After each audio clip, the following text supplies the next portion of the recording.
And now go to the Instagram page. Yes. And then go live. Go live. Look. Oh, it's doing it. Okay. It just takes a minute. Okay. And it's on mute. Okay. And then go back to the other page. No, it's not live. So click go live. Yes, now you're live. Okay. Yay, we did it. There it is. We did it. Thank you, Yasmin. I cannot do technology things without help. Oh my God, I'm so thankful. Thank you. Okay, I feel good now about this. We're here. Time number 2 or 3. Okay. Good afternoon, everyone. Thank you for your patience. So, as I've said a few times for poor Dr. Ellick, Instagram is new to StreamYard and there's been some technical difficulties. I'm not good with that stuff until I have to learn to be. So, thank you for your patience. I'm Amanda Marino, co-founder of Next Level Recovery Associates. I love to have professionals that are incredible, doing incredible work that I'm drawn to. I trust that gut intuition today. And Dr. Ellick and I, worked a case together and have been drawn to one another and have had some of the same experiences and want to be better at how we are as women in leadership and women to empower women and lift other women up. And with that, I would love for you to reintroduce yourself for anyone that didn't catch you the first time on our short 1-minute video before. Thank you for your patience. I'm Laura Ellick. I am a licensed psychologist in New York, Florida, and Virginia, and also a PsyPact license, which allows me to practice telehealth in over 40 states. I'm based in Florida, and I'm really happy to be here because we've chatted back and forth about the need for something like this, and so we're doing it. Yeah.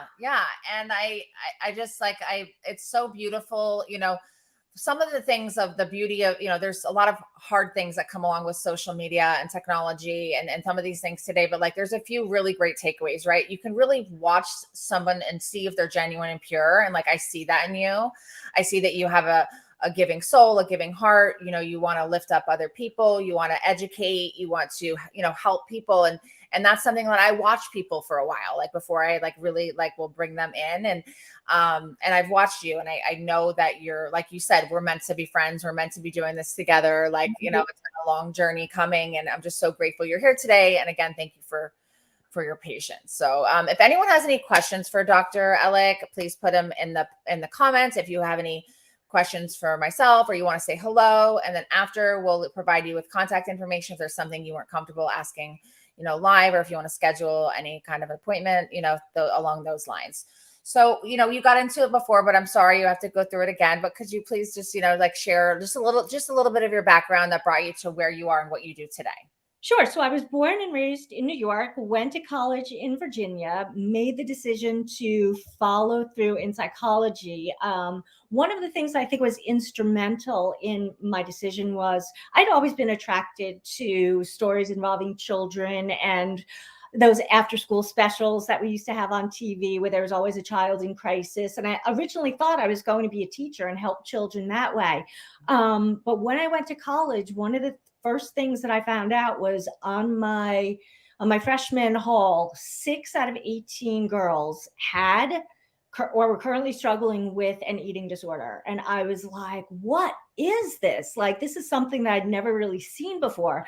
And it sort of sparked an interest of mine, which got me studying addictions and really digging into, what are the commonalities and why people are in so much pain. And that's how I got my PhD. And here we are now. Yeah, that's amazing.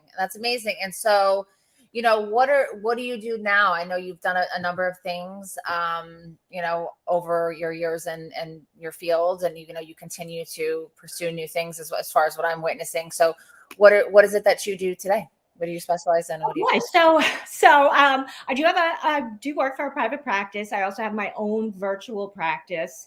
As people may see, I'm doing a podcast, which is a lot of fun. I've always been involved in media and theater. And so this allows me to be a little bit more creative and spread the message in a different kind of way, right? So whether we like technology or not, and I'm horrible at it, it's here to stay. And so if we want to educate people and harness positive vibes and get people working together, this is what we need to do. Yes. And I'm sure you can agree with me on this. There's so much misinformation and nonsense out there on social media that I feel like those of us that have valuable, legit information, and especially you with your education, like it's almost like our responsibility as professionals today, that to kind of, put stuff out there that's actual, the truth. Like, because there's a lot of a lot of sickness that goes on, and people claiming to be mental health or addiction professionals and things like that. And it's like, or somebody just sharing their own journey, and they have a bunch of followers. And so I just feel like we're responsible. That's why I tell with some of the people I consult with, like the programs, I'm like, we're responsible to put up good content today. Like we are. Exactly. That's like a moral, ethical responsibility, is to put it out there and not be sensational about it. Like, the stories are real, the stories are gritty, but they're also painful. And there's also a human being behind the story. They're Mm. not just a story. And a lot of times that gets lost in the shuffle, no matter what your disorder happens to be, whether it's an addiction that you're struggling with, or a personality disorder, or whatever. There is a human being who is really hurting behind that story. Yeah, absolutely. That's interesting that you shared that you have a background. I don't know that I knew that about you. So I have a background in that as well. Like, I spent 22 years in the entertainment business. I was in acting, modeling. Did theater, but I also did commercials and music videos, and like, parts in movies, things like that, up till I was in my early 20s. And that's why, like, one of my dreams and my goals was to, when I first came into recovery, almost 17 years ago, was to do something back in that realm, but giving back, not objectified for being like what it turned into in my early Mhm. 20s, and so being on like intervention and digital addiction were like dreams come true for me, because I was a woman of substance, and there to help younger women walk through some struggles that I had been through, like, severe trauma. So I love that you have that kind of, we have that also in common, which I didn't know. How crazy is that, right? Let's just keep adding the commonalities together. But it's fun. It fulfills a different part of me, right? Really? It's the creative part that allows you to create content and educate people, maybe in a fun way. There's a lot of stuff about psychology that can be really fun too. Yes. I have a question, because for me, like, you can put me on a stage, you can put me with a whole camera crew, and I'm good. But when it came to talking to my telephone, I really struggled with that. I'm talking to my phone. Like, this is not like, it was really hard for me. Did you experience any of that or no? Absolutely. And I am not like a phone person. Like, I have like this phone shyness thing. But if you put me in front of a classroom, on a stage, or whatever, I think I pull from the energy of the crowd, right? And I like to see everyone's facial expression and the interaction piece. You just lose that on the phone. And so that's why these things are really, really important, because you get to see, your providers and their passion, which you really can't pick up over the phone. No. And when you're making, like, I remember when I was first making my own videos of like my own content, I'm like, I am talking to my phone. This is so weird. And that was my hardest struggle. It wasn't like watching myself. It wasn't any of that. I just felt like you said, there's no energy that I'm sharing it to. And so I've had to kind of like shift, from that, and just like, like make a, like, one way, if somebody is new to this, because this is something I try to help people with, like, you're new to coming into this space and you have something, some valuable things to share, like, I wrote a list. I just made like a list in my phone of like topic ideas, because sometimes you want to make a video and you're blank. Well, if you have a list of topic ideas that you can talk about like this, resort back to that list, and sometimes I've had sleepless nights where I'm like, all right, I have all these thoughts in my head, I'm going to jot them down in my phone, and then I'll use them for video ideas, so there's so many little tricks. Absolutely. Right. I get my best ideas like either right before I go to bed or when I'm working out. Yes. That's when my mind is clear. I wrote most of my dissertation when I was like on my walks, just letting things sort of percolate. That's where, the endorphins are going. You feel kind of good. It allows for creativity. How did you do that? Did you ever like take like audio notes, like when you were walking, or did you just kind of come back in and have like, I would just have little like sentences and things that I'm like, oh, I got to remember that. Because when I did my dissertation, it was before phones, I have to just say. So we didn't have too much there. So it was, it was just writing it in my head. And then as soon as I got home, jotting it down as quickly as possible. I love that. Yeah, I love that. And I have a shared thing too. I came up with the idea when I had a nonprofit, Women Empowering Women, that sent women in recovery to college from the loss of a best friend. That came to me as a direct hit on a run when I was trying to heal, and I healed, through helping other women with her name and sending them to school. I also had the direct hit that Blake had to be my partner when I was on a run. Like there's something about that being in nature and that clarity and that just, and then you're moving your body that just brings divine intervention. Absolutely. If you're intuitive at all, I think that's the best place to get your downloads from. Absolutely. Absolutely. So, okay. So our topic, is building strong communities of empowered women. So I want to start we can go all over the spectrum with this. Sure. We can talk about the good, the ugly, and the there's so much there. So I want to start with like the unity and the goodness, and then get into some of the struggles that we both have shared. So, where would you like to start where you're finding places of unity and like, even we're an example together. Like we saw each other, we worked together with a case, and we're drawn to one another. We want to lift each other up, and we're seeing each other's kind of some things that we're going through, and we're both like, oh yeah, oh my God, I've gone through that too. So let's talk about some of the unity to start. Well, here's the thing that just blows my mind, Amanda. It takes so much energy to be negative and mean. I just don't get it. Right. Yes. So, I'm looking now specifically at what goes on in the world and looking at my relationships and looking at who are the people who really I've let into my life. I can't blame other people, right? I've let people into my life, and I'm deliberately now looking for people where I feel that kind of feeling, like when I saw you online or when I met you in person before. I'm like, that's a person who just radiates good energy. And I found, even working with my podcast co-host, like it's fun. It's fun to lift somebody else up. It's fun to see somebody who is struggling and be like, hey, we can do this together, and have them feel empowered because of your encouragement. And I don't understand why we don't do this more. It's a feel good thing. Absolutely. I can't agree more. And, and I think a lot of people, at least in my experience, feel like it may take away from them to lift others up, or like that lack of, or that insecurity of like trying to figure out who they are and find their space. And I understand that. I can see into that. However, it is exactly the opposite.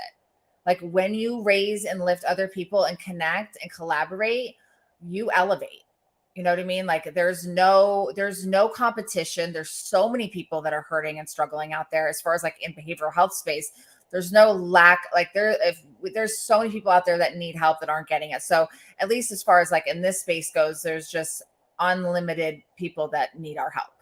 And that's very like closed thinking for people to think there's only so much to go around, because that's what you're going to create in your life. Lack. So, if you believe in, you can call it karma, you can call whatever it is, but people who spread negative will get negative back. You just will. It will come back and bite you at some point, because you will be negative to the wrong person. And it costs nothing to be kind. That's what I don't understand. Costs nothing. It is baffling. And, it goes to show, like, I relate things to like, if you go look at any picture of someone famous or any article or anything, if you read the comments, like I've gone sometimes just to look, you see so much nastiness, right? Mm-hmm. So if they're getting that much nastiness, people in our position that are doing, we're going to catch some of that too, right? Who the hell do they think they are? Oh, this, like all of those things, but that is no reflection of you or I, right? That is a pure reflection of them on a psychological level, and, to stand tall and proud and regardless of things like that, like I don't know. I think we've shared this experience too. I was bullied as a child, severely bullied, jumped, in my freshman year of high school. I was called all kinds of names, like a slut and all these things before I'd even touched it, before I'd even done anything. Yes. Before I even knew what the word meant. Right. Yeah, I was traumatized from that. And so like, there is a place of me that can get triggered sometimes, but I have to remind myself like, no, we're not jumping in that arena. But like I spend a lifetime of getting bullied. So now I use that energy of someone telling me I can't, or who the hell does she think she is, or any of that stuff, to propel me to be more kind, to shine brighter, and to help more people. That's how I channel it. What do you do with that? And share a little bit about your experience of being bullied, because it's So something that I don't think we talk about enough. I don't think we talk about it enough because it was often considered just a rite of passage. Like mean girls are going to be mean girls, right? But mean girls become mean girls because their moms are mean, right? So we're just passing that on. And I've seen mean girls become mean moms. So, I mean, we really have to stop that part. But for me personally, I had about 2 or 3 year period from elementary school to middle school where I actually hid in the bathroom to eat lunch every day because nobody would sit with me. I was like toxic. And it was one of those things where you don't know why it happened. It was like one day you're okay and the next day you're not. And it was, the same thing. Girls do it by exclusion, right? So it was slut, don't talk to her, don't pick her for a team. People underestimate the damage that can cause to a child. I had insomnia for a year. I couldn't sleep, couldn't eat. My parents, God bless them, had no idea what to do. Nobody knows how to do it. Resources or support for that back then, Right. And there's some now, like the schools do a better job of having like anti-bullying, but it still goes on, Mm-hmm. Not, I think but there's a lot more awareness and less tolerance than when, we were younger. But what's so funny is several years ago, due to another experience, a couple of years ago, it was the same people from my childhood who started bullying me again. As an adult. As an adult. A little bit about that, adult bullying. Adult bullying, I think, people don't recognize it as bullying. They just recognize it as, someone's just being nasty. No, it's bullying. If there's a systemic or planned to pull you down or to try to destroy your reputation or to try to impact the work that you're doing or to try to say that what you're doing is BS and you're fake, that's bullying. 100%. I shared a little bit about it this week, like what I've gone through in my years in behavioral health and being in my community and like the enmeshment I had for so long. Like I had so many groups of friends in the field, at my home, at my wedding, at my kids' birthday parties, involved in my, that all had something to say when I separated from my husband. Like I was a horrible person. Listen, my ex-husband is one of my best friends. He's an amazing person, but I didn't want to be married to him anymore. And that was all of a sudden the whole community's conversation. I had a public breakup with another person in the field. That was a topic of like, and I wasn't talking about it. It was just kind of being passed around. And like recently, something that was even more gut wrenching and heart wrenching and very personal, over a loss of someone, was like a topic of conversation. And I'm like, this is so sick, and that stuff is so harmful. Like if I hear that a professional that I love or that I know or respect relapsed or has gone through a struggle, I'm not going to go shit talk and gossip about it. I'm going to reach out to them and say, hey, are you okay? Like, can I do anything to support you?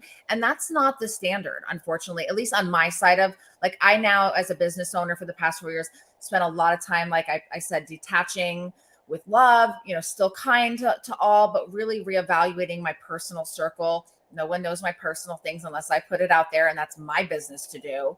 But I watched it with a close friend recently, their use and their spiral of their personal journey was just talked about in the industry. And to me, it was disgusting. It is. It's absolutely disgusting. I had a similar thing. People get very polarized when they're talking about divorce, right? And so, I'm divorced also, and I moved to Florida. And some of the rumors that went around town was that I was moving to Florida because I was a druggie, which was like so far from the truth, right? I don't even know how the rumor got started, but I think what's more Isn't that sad that at our age, like we are grown as people, like that's what is going on. Like I'm so sad for them that they have no life and that's what they have to talk about. Like, why are they so interested in what I do? But what was really painful is the way I found out about this rumor was my son came home and told me because somebody told him.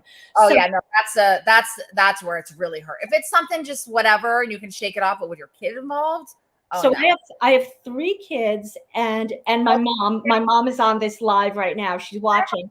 Oh, say hi, Mom. Hi, Mom. And so I want her to say hello. How old are your kids and what are their names? So my son Trevor is 21, my son Owen is 19, and my daughter Cameron is 14. Okay, so we have an 18-year-old and an 11-year-old. So we have similar. So it's disturbing because you can do things, whatever you want to me, but when you're hurting my mom and hurting my kids who have had to read the most disgusting things about me, that's when I'm like, there's something wrong with this world. Oh, there's Mom. Hi, Mom. Thank you for making such a beautiful soul.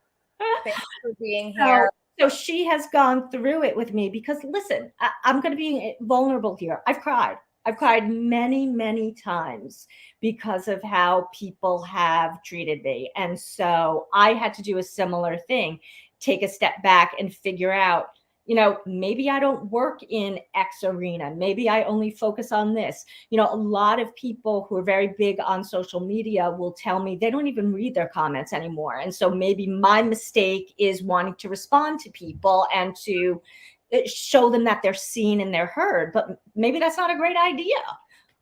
So I battle. Especially with LinkedIn because I've been talking about being a professional in recovery on LinkedIn for a decade, and that was not a thing 10 years ago. Now it's like a trend. But if you look like at my old posts, I have like hundreds of thousands of comments and views about talking about that. And so, but there would also be the people in there like, oh, that's a choice. You chose that. And like, so there are things I will stand up for myself and go toe to toe, but I don't just jump and react. Like I sit with it and I say, is this worth it? Is this something that I feel like so I will challenge when needed, but like the messages sometimes that I've gotten, the harassment, the stalking, the inappropriate pictures, so yeah, it's been a whole journey and it's about protection of self. But yeah, it is, and with all this is the thing.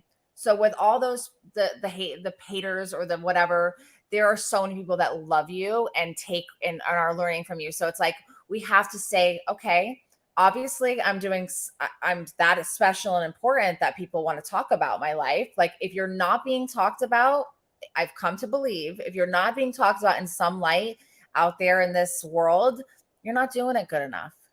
Right. Like, when something good, people will talk good. People will talk bad. Like if you look at any famous person, like poor Taylor Swift right now. Oh my gosh, I know that poor girl. She's getting so hated on. All she's doing is showing out to her boy. Sorry if the NFL is showing her too much for your liking.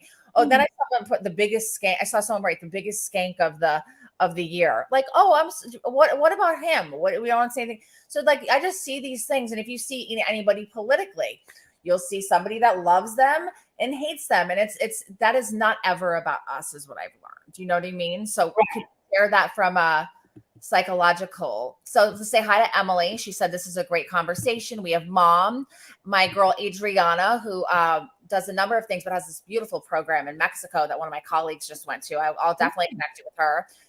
She said, I totally agree. We have to help our own.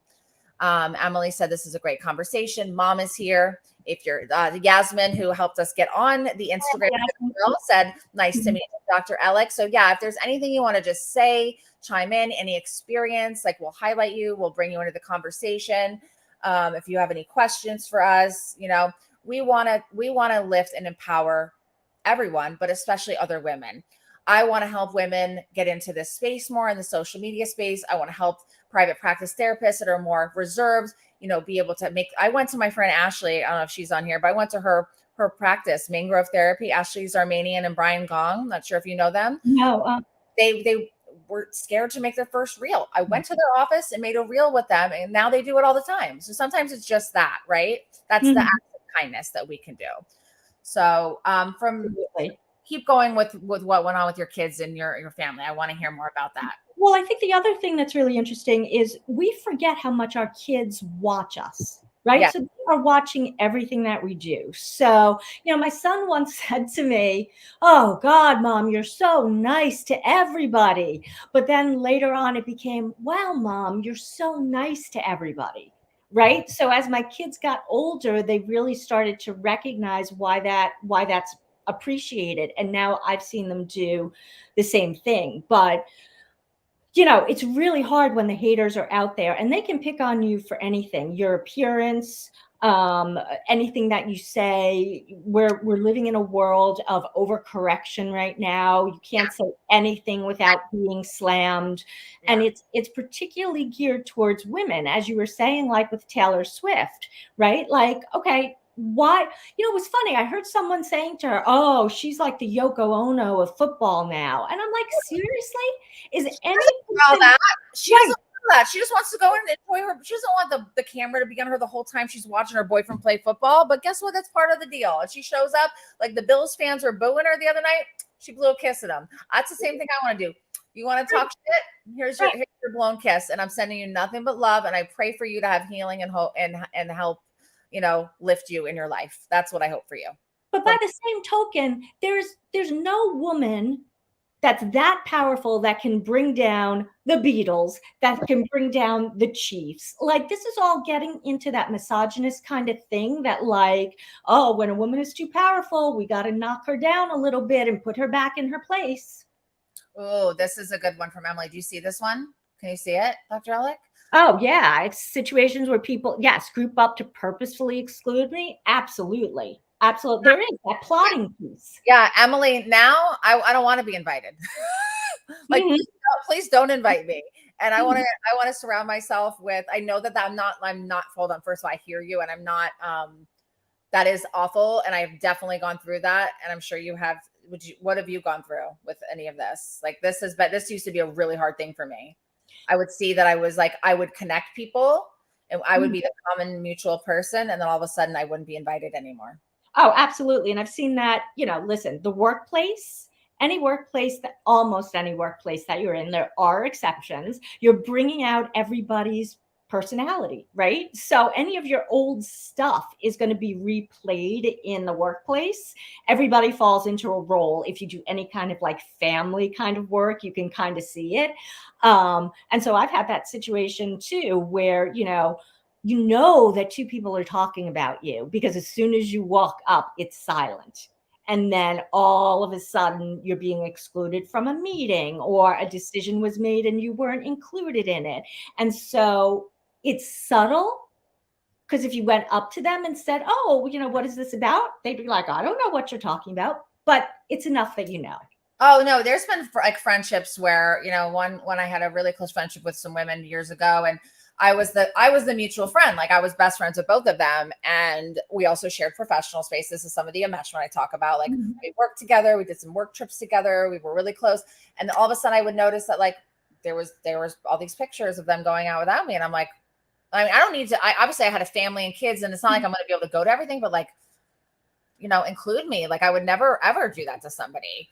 Emily said, I'm seeking to find relationships that bring out the best in me and support me. And first of all, you're claiming it, you're owning it. And so that's a huge action step forward. You're sharing that in a public forum, you know, and that's something I've really spent the last 4 years doing is slowly stepping back from certain people, really watching. And like my therapist tells me, I have therapy after this today, but she tells me, Amanda, don't give all your goodness away to everyone. That's where you go wrong. You give too much and then you get hurt when people either aren't on the same wavelength as you or don't give you even a drop, you know what I mean? Or bring you down, you know? So like make people earn the space in your heart because once you're in my heart, unfortunately, even if we don't talk anymore, you're still in my heart. Absolutely. Absolutely. Emily, you're in the right place. This is the community for you. Yeah, I'm so glad you're here. Emily, I'd love to get to know you personally. Please reach out to me, send me a direct message. That's really what I focus. And like my life is much, even though it's much grander and in a professional way and how I've grown, my personal thing, my personal circle is a lot smaller and who like is intimate and who I go to and share my things with and reach out to them and see how they're doing. That has gotten a lot smaller. I also realized that I spent years in multiple groups of all these girlfriends where I was selling myself and my family short and costing my own health by going to everybody's birthday, baby shower, with this. And since I've tightened it up and I'm more selective with who is in my day-to-day life, like I also have a much better work-life home balance. Like I like to be home. I like to be grounded when I'm in town because I also travel a lot. So to travel Right. and then also like have to show up to everybody's everything is exhausting, especially when people that aren't genuine, you know? Absolutely. Absolutely. And it's you know it's people's upbringing. It's we have to start somewhere, and I think by having conversations like this is where we communicate. Just find your tribe. There are people like that who are out there. There are women out there who want to collaborate. There are men who want to collaborate, for sure. I feel like I don't know if you're feeling, but I'm feeling like this like connection high right now with the fact that we're even doing this. I know that I was like I was like, oh, before we could get on, but I'm so glad that we pushed through and that we were able to get through to Instagram because this like brings my heart alive. And I, I had someone reach out to me yesterday and say, hey, are some of the posts that you've been posting recently because of like some of the things, like are you like going through it with things being taught? And I was like, actually no, it's to help other people because like I'm good with it. Like I have a good processor. Yeah, I feel my feelings, but this what Adriana just sent is exactly where I go to it. It's hurtful, and I have learned that rejection is protection in action. So something recently that went on with me was that I first thought took personal, made it about me, was not about me, and I was actually being protected from being in a space that wasn't going to be aligned on my highest good. Nothing to say like I'm in any better version of or higher or lower than anybody, but for me, it was protection in action, and I see it for that, and I honor that, and I'm thankful for that.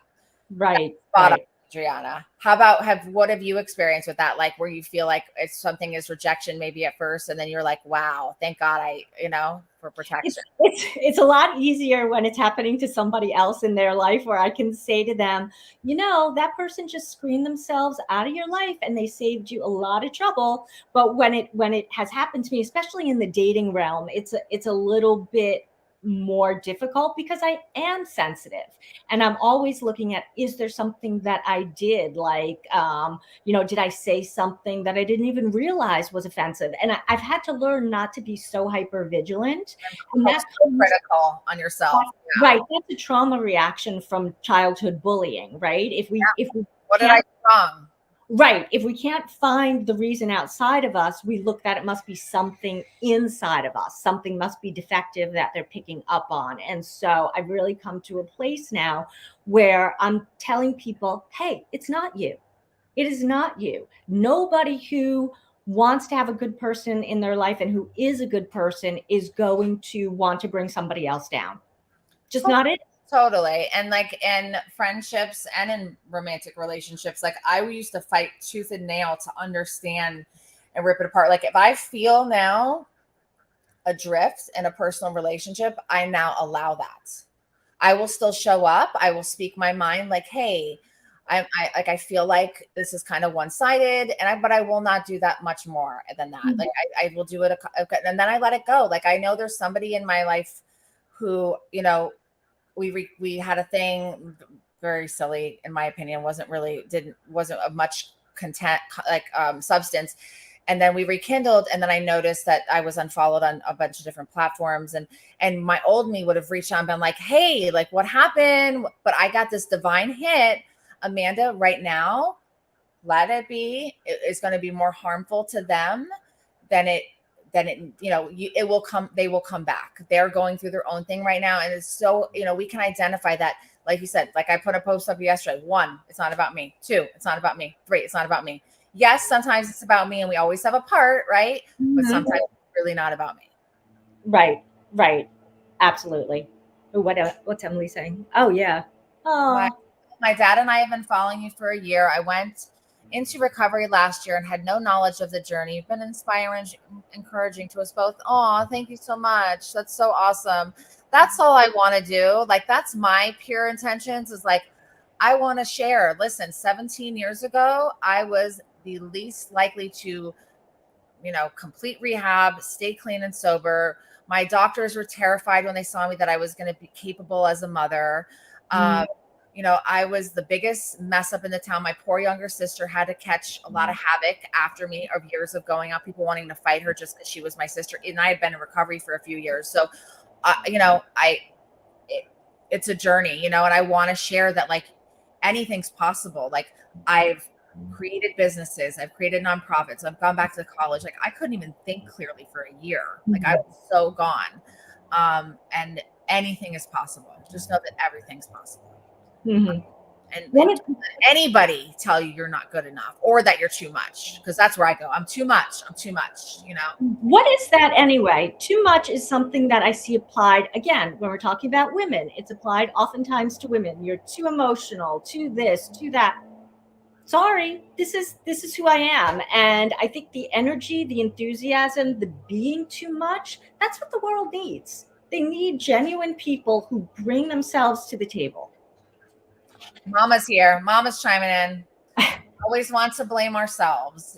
And I think Mom was on here. We could ask her with her generation, it was way deeper than what we're going through. Like, Mom, you've been through, like, women were blamed for everything. Everything. Mhm. I'm just gonna excuse myself for 1 second to use the restroom so you can chit chat on whatever you want to for 1 second.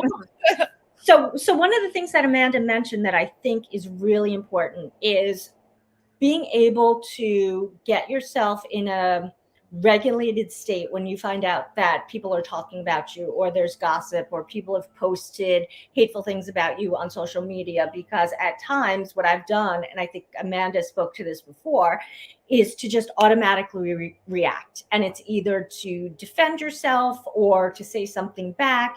And really that makes you part of the problem, not the solution. So what I've learned to do, and this has been a skill over the past couple of years, is to do like kind of what Amanda said, is to just kind of take a break, take a breath, step back, and then decide how you're going to respond. And 9 times out of 10, no response is the best response. And I think we have to be mindful of how we continue to create the drama by feeding into it.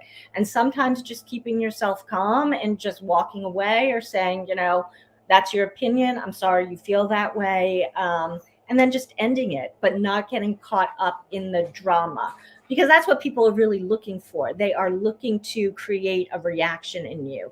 I was just talking about remaining regulated. Yeah. So I think it's really important, you know, not to give that reaction. That's what people want. They want to see you crash or cry under pressure. And I refuse to give that to people at this point in time. No, I'm going to keep shining better, brighter. I'm going to keep bettering myself. I'm going to continue to help more people. I'm going to continue to lift more people. And that's just it. And you said something about taking a break, something that has been extremely helpful to me. And I know when it's time, I'm so self-aware. Blake's on here. He's going to be my next comment. I highlight my former business partner and my brother. I know when I need to take a social media break, and I literally will come off social media for a month. I've done it for 6 months. I've done it for, you know, sometimes a week, just a cleanse, you know, because when you take away all that stuff and you see and talk to, like, if you want to send pictures, you send it to like your family or your best friend, or, you know, like something to the kids, like it doesn't need to be a post. Like, so when you like just see what you see in your everyday life for a few days or a month or however long you choose, for me has been super important. Like after I go to a big behavioral health conference, I literally have to shut my Facebook, but I have Yasmin so she'll still post. She'll still post as me, like just professional posts. And so like, it doesn't look like I'm gone, you know, but I am that's been one of my greatest things, is being able to be as active as I am on social media, but also taking time off, significant amount of time.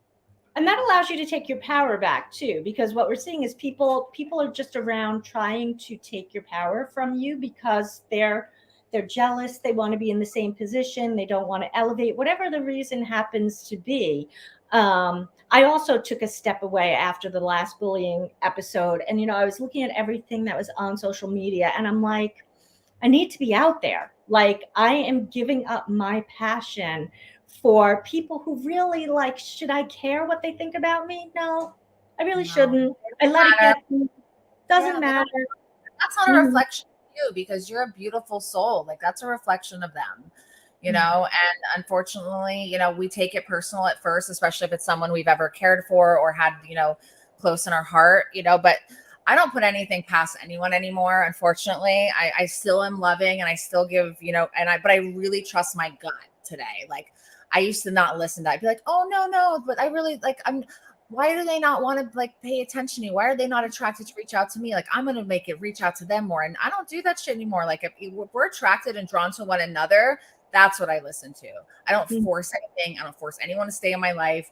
You know, I'm very clear on all of that. And I think that's super important what you said, like the taking the space, taking the break, having your boundaries, taking care of yourself, you know, the self-care, therapy, coaching, whether it is, you know, like how we both like to work out or, you know, just and keeping a bright light. Don't let anyone dim your light. So Blake's here. He said, hello there. Thanks for sharing in such an informative and vulnerable way. Aww.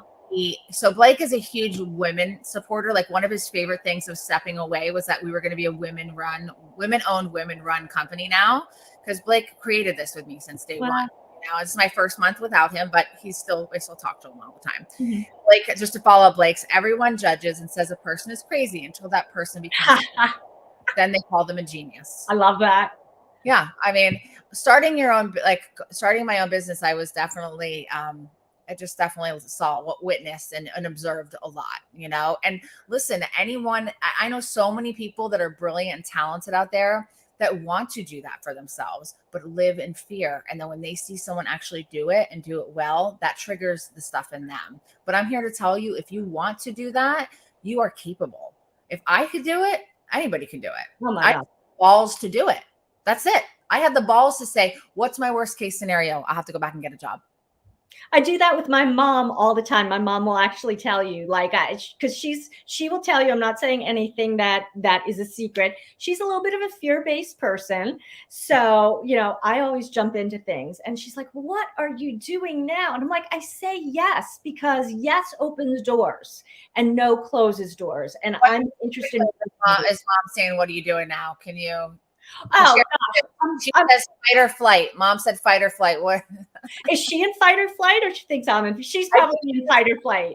Oh, I think she was talking about like being a woman, and yeah, and that's where she chimed in on that. So yeah, and I think she worries. She's seen how much that I've been through. So even starting the podcast is, you know, you're opening yourself up. And I think of, like, you know, what Britney Spears said in one of her songs. You know, they criticized her when she was overweight. They criticized her when she was too thin. And there's something about women, you know, I told you there was a post about me on social media about like too many filters or overly Botoxed or someone who doesn't know. Because I want to chime in and have your back. Yeah. So yeah, because it was offensive. I'm a little codependent. Like getting bullied online and shit. Like I'll be the first one. Like people are saying all this stuff about, like I said, Taylor Swift, and I was like, I choose to be a woman that lifts other women up, and I want more of it. Keep going. You know what I mean? Keep shining. Smile, kisses at your haters. You know, that's what I'm about. Like I just refuse to go down to that like energy level. You know, and I think, you know, if we can all do that a little bit to someone every day, think of how that's going to grow. It's like when you pay for the Starbucks of the person who's behind you, right? Random acts of kindness. Yeah. What things like that help you, and like, or what would you recommend for people to do in that space, like to lift? It's like if they're sitting here watching and saying, I could do better. Like we all could do better, right? So what can I do today to like to lift someone else up, or to be supportive, or even if you're going through something struggle, like reaching out to other people, asking how they are is helpful. Like what do you recommend to people if they're wanting to do better? Simplest thing, look somebody in the eye when you talk to them. Nobody does that. They're looking at their phone, they're looking at something. It's such a sign of respect to look at someone and to see them, right? When I go to Publix, I talk to the cashiers, like really talk to them. Like in the baggage people. Right, because they get nothing but shit all day. People just complain to them. And I ask them how they're doing. I'm like, how are you doing today? You know?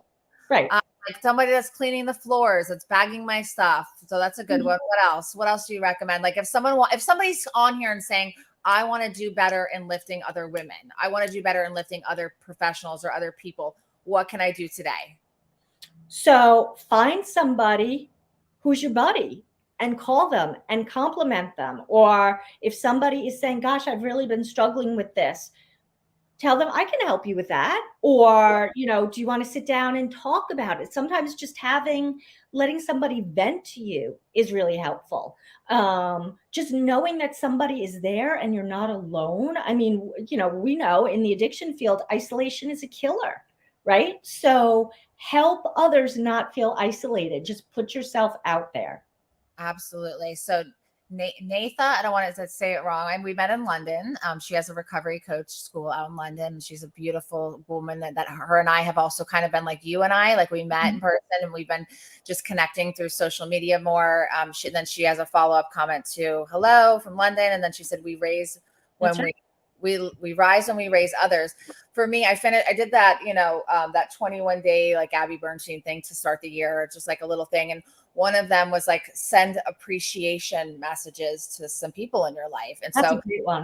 I spent, a good hour of coming from my heart and not making it like a standard one I sent to everybody and just saying like, Mom, just please know that I love and appreciate you and I value you, who you are. And Blake, I think like I know that what you did was best for you with what your career and your path is, but thank you for doing what you did because it was also best for me and also best for the company.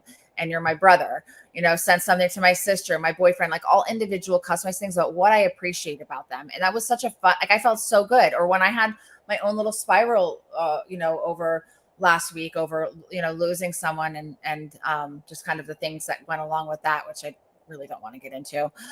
I'll share with you separately, but I decided what can I do to reach outside of myself and like, how can I see how other people are doing or what can I do to do something nice for someone else? And that helps.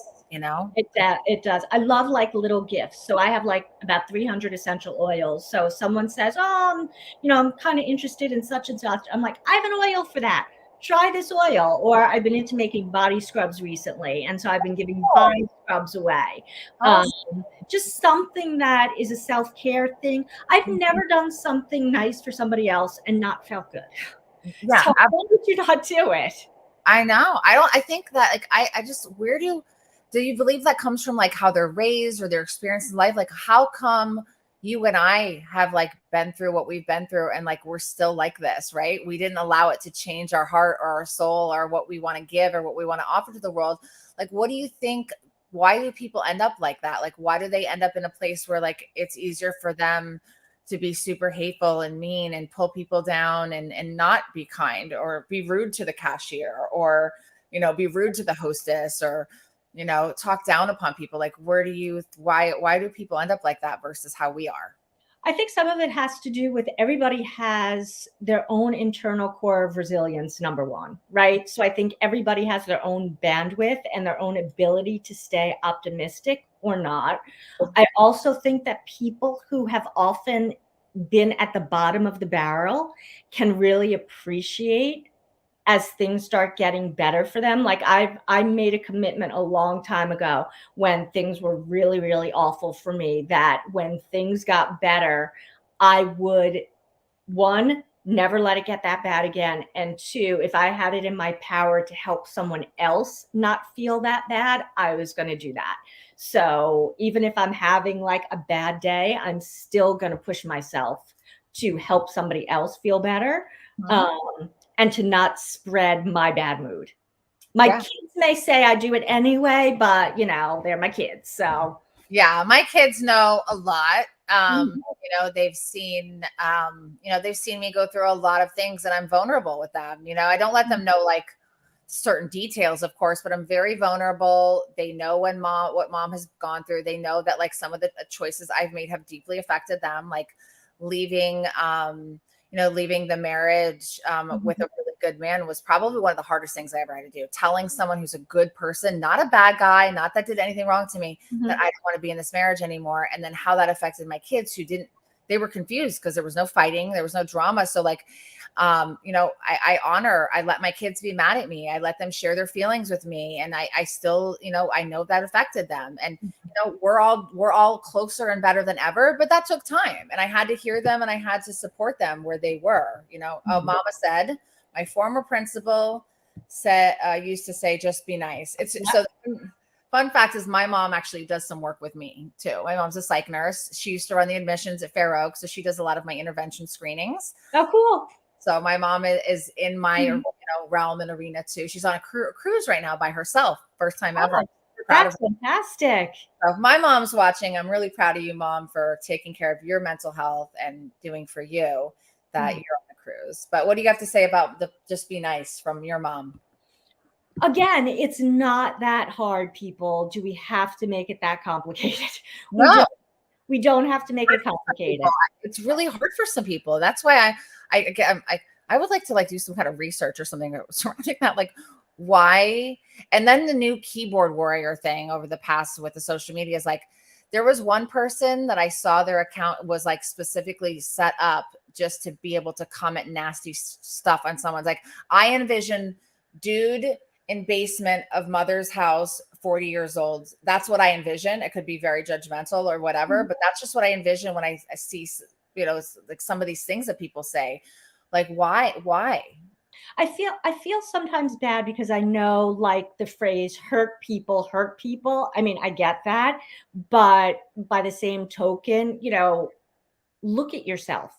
You've done the work internally. I've done work internally. Maybe that's why we're not jaded, right? A lot of I people don't will, feel jaded. yeah, a lot of people will not look inside themselves and do that hard work. And so they are in their mother's basement. It's so much easier to blame the world, to blame everybody else, to say Amanda does this, Laura does this, than to really look at themselves and take themselves on the journey of radical honesty. Yeah, Not too many people do that. absolutely. Yeah. And I thankfully don't feel jaded. I feel compassion. I feel kindness. I feel nothing but love. Um, Brian Yarnell, I have not seen in a very long time, but hi, Brian.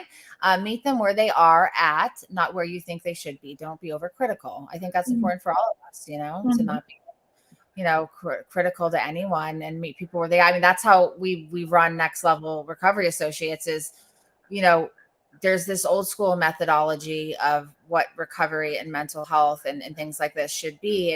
And a lot of that still applies. But like when someone comes to our practice and says, if a successful on the outside woman and falling apart, drinking a lot of alcohol behind the scenes comes to me and says, hey, I want to work with you. I don't want to quit drinking right now. I want to look at my relationship with alcohol. I'm not going to say to her, no, I'm not going to work with you because you're not willing to get completely sober right now. Like I want to assist her in figuring out what's best for her. Like as far as like professionally, I love to meet people where they are and don't judge. And I want to be a safe space that if someone is a professional of mine friend of mine that's going through something or had whatever they have going on, that like they can come to me and that they're going to be met with a place of love. Mm-hmm. It's that compassion and that connection. If you can bring that connection to the table, you are going to have friends all over the world. Yeah. It just is. Yeah, agreed. Emily, yes, during my lowest times, I kept a smile on my face. Mm-hmm. So I am conscious with other people that you never know what they may be going through. True. That's the thing too, is like, when we look at things like, oh, why is this like, why are they treating me to say, well, what did I do to deserve that? Or whatever we may be feeling. Everyone is going through something. You know what I mean? There's like when you get honked at and cut off on the road, like maybe somebody's and they flick you off. And after they do it to you, like what must they be struggling with? What must they be going through? Right. So there's always that, like, we're all going through something. Some of us are, meet it with kindness. Some don't. And if you're not at a place where you meet people with kindness, like maybe, I hope that you can someday, Mm-hmm. We have Lisa Newman, compassion and connection. Love this. So very true. We all need this. Well, thank you, Lisa. Thank you, all for joining us. Oh. We'll just leave a couple minutes for questions. Does anyone have questions for Dr. Ellick and I? And then we can kind of close it up how we want to. But I do think we should do a round two. Absolutely. I already feel that like we need to do this. And I'd also, where do you live? What area? Palm Beach Gardens. Okay. And I'm in Lake Worth, West Lake Worth. So perfect. We could meet, Mm-hmm. I have a day that I come up there for work. I was actually supposed to come up to Jupiter on Thursday, but I had to cancel because I'm having a couple lives. I'm having lives with this gentleman, Jose, who's a PR expert. and Bronwyn from The Real Housewives of Orange County is coming on. Oh, that is very exciting. Yeah, it's been a really good week. I have you, and then I have them. So it's been a really exciting week. So yeah, just any kind of last words, if anyone has any questions of like just how do we build communities of empowered women, like our topic, like close that up for me. Yeah, I'd love to see what people comment, but you know what? If there's one person that you're thinking of that you can reach out to today, reach out to that person. If you think that there's been some difficulty in the relationship, and look, I'm not perfect either. Like I can get sassy, but I was able to look at myself at some point and say, who do I need to reach out to because I might have done something. And it's easy to say, I'm sorry. Well, it's hard to say I'm sorry, but people generally accept I'm sorry if it's genuine. Yes, absolutely. I think, one thing that I have focused on over the past like year is there's any loose ends out there where there's some kind of ill energy where it's not going to harm the other person or harm myself, kind of just having a conversation of healing and like clearing the air, whether it's responded to or not, at least cleaning my side of the street. And then like my little thing this morning wasn't even intentional, but just with our conversation, I thought about it. There's this beautiful woman I see at the gym all the time. And I always notice I love her workout pants. And I was like, I just want to tell you, I saw you earlier in the week, but like that style of those pants, like they're such a good fit on you. They look so great on you. And I love them. And so then we texted, she sent me the link. She's like, they're like knockoff Lululemons and they're better, And so, just telling another woman they're beautiful or they're doing a great job that you don't know, or commenting on someone's post that maybe inspires you, or maybe brings up something uncomfortable in you and giving them a compliment. Like maybe some of this isn't natural for some of us. So, trying, if you have a desire to come from a better place of love and a desire for more compassion, maybe try to challenge yourself, like somebody that maybe you think you don't like just by judgment, maybe what can you learn from them? I know Blake's been talking about that lately. And like there's this one quote, and if he's on here, I hope he says it, but it's something like, oh, I can't stand that person. They trigger me. Like I need to get to know them better. Mm-hmm. So, something about you, right? Something about them that's drawing you to them. If you're feeling some kind of feelings, it could be also like it could be something beautiful. Like some people I thought like I didn't vibe with maybe at the beginning ended up being some of my closest people, Mm-hmm. So what is it about that? Also just protect yourself and take steps back. Like I'm going to Costa Rica on February 6th through the 10th on a solo retreat. I was supposed to go in December, right before Christmas, like December 8th, but I had traveled, I think you saw, like so much last year that like I was overwhelmed at the thought of going on a personal retreat. Like that's when you know you're burned out. I just wanted to be home. I committed from when I went to London for a conference I spoke at. Then I went to a wedding with my boyfriend in New Hampshire, which was such a relaxing trip. But I said, after that, I'm not getting on a plane till February. And I've committed to that. I've had a couple, like Mexico, I was asked to go tour a program with Adriana. I was asked to do a couple things, and I was like, I kept my boundary hard because I needed to be grounded in self. So absolutely. And the thing that you brought up about giving someone a compliment, I've done that a lot. And people have said to me, do you know nobody ever gives me a compliment? And I was like, oh, that's so sad, but probably true. I think we're so, not used to doing that for other people that it can be a surprise when a stranger all of a sudden walks up to you and is like, I really love those glasses. They look so cool on you. People always have their wall up. Someone's coming over to me. What do they want? And to get a compliment, you see like the walls just drop. Like telling a woman that I've been working out with at the gym too, like there's like, I use certain terminology just because I prefer, I don't say, oh, you look so skinny. Cause like, don't say that to me. That's not a compliment. If I lost weight or if I look more fit, I'm like, oh, I can see like the shifts and changes. You look awesome. You look super fit, like going up to a beautiful woman and complimenting her, like that's cool. That is 2024 cool. It's not cool to be the other way. And if it's a hard thing for you, like, I have compassion for you too, because I'm sure that you're hurting.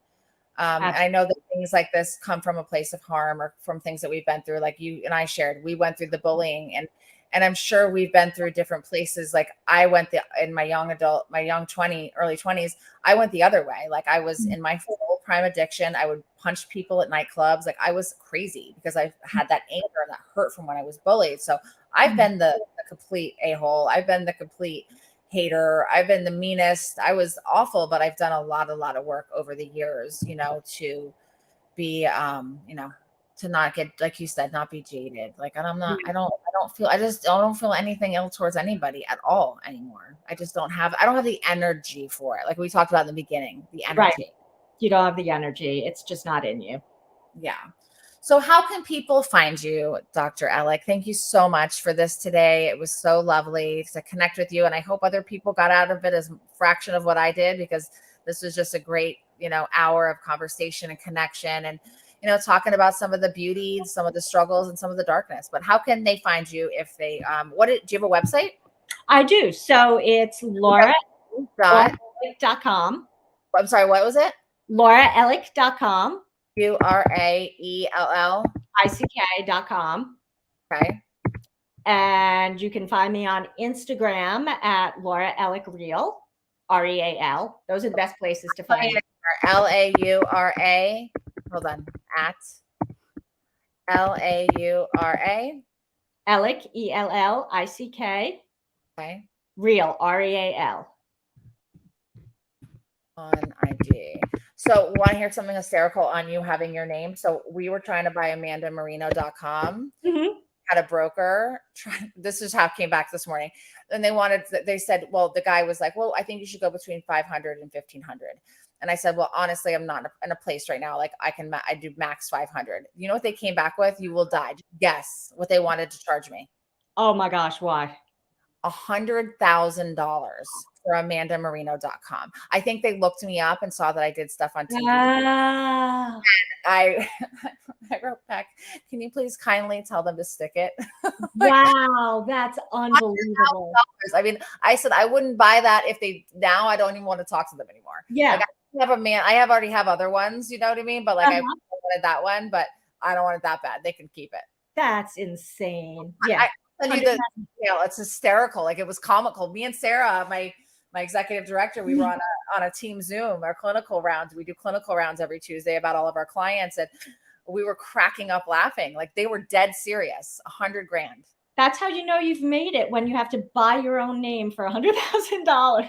I'll buy a .net, a .me, a anything. I have Amanda-Marino.com. I don't care about or Amanda. We bought AmandaMarinoRecovery.com. Like I don't want it that bad. Y'all can have it for your $100,000. You can have it. They're never going to get that because there's going to be no other Amanda Marino that would have even paid what I was going to pay. Absolutely. That's funny. That's a great story. You can follow me if you're on here, you're seeing me, but in YouTube, sometimes like the way the live streams go, but you can find me on TikTok and Instagram, both Amanda Marino Recovery. I'm going to type that, nextlevelra.com. And afterwards, I will tag Dr. Ellick. And if you're not for some reason on the LinkedIn, I'll tag you on there so people can message you if they want to, Absolutely.